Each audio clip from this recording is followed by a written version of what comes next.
maybe the most difficult thing that politicians have got to do is have the courage to assess and discuss the enormous crises facing our country in so many respects.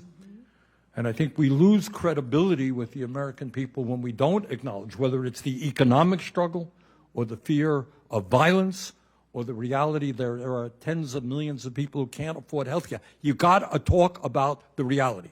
When I started, you'd have, mom, dad, 2 kids maybe living in a 3-bedroom apartment, okay? What we're increasingly seeing is we'll have, mom, dad, and 2 kids living in one room in a 3-bedroom apartment. And each other room has got maybe mom, dad, and 2 kids. So now you have 12 people in one apartment sharing a kitchen and a bathroom. How do you find the peace and quiet to do your homework? How do you find the time to have dinner together? Where do you do it?